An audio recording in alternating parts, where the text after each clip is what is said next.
Out of the Colts 49ers game after players protested during the anthem. His boss tweeted that he instructed him to leave if that happens. But everyone knew the 49ers were going to take a knee because they actually started a lot of this. So was this a $250,000 grant publicity stunt?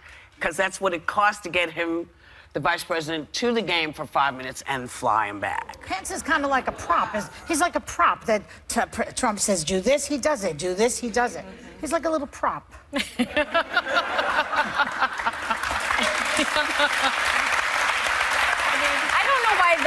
I don't know why you have to leave the game, because I think even if you are someone that stands and put your hand on your heart, you can do that next to someone kneeling. You don't have to leave. I think it was a little bit of a pissing match. The guys are doing this to make a point about social justice and racism in the country, and how the police are singling out black people, black guys, for violent behavior. Yeah.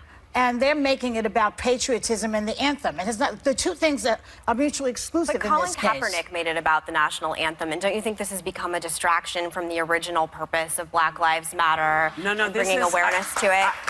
I'm gonna, because Eric Reed, who did this along with Colin, said that he and Kaepernick spoke about the issues, including systematic oppression against people of color, police brutality, and the criminal justice. And they discussed how they could use their platform, provided to them being professional athletes, and to speak for those who are voiceless. So their initial thing was about all of the unarmed folks, and for Eric in particular, it was the Alton Sterling case that got them talking. And what he specifically said also in that article is that they met with veterans and they decided to take a knee because they found that it was the most respectful way to protest. Better than sitting. Better than sitting. And I have to tell you, I think about constitutional rights. I mean, when you are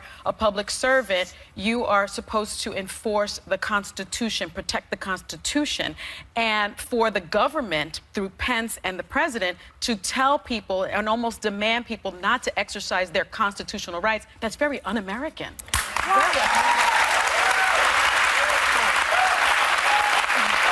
I'll let the audience finish.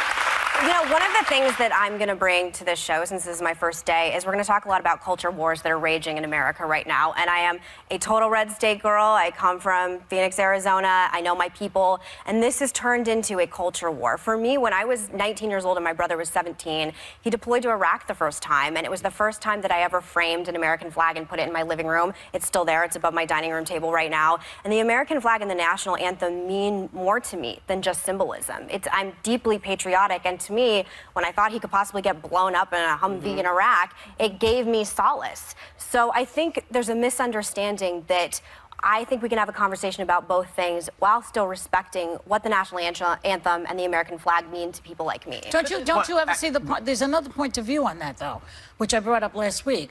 People who die for the flag in these wars are also dying and defending the flag so that people like Kaepernick and the rest of them can protest. I didn't say they didn't have a right to.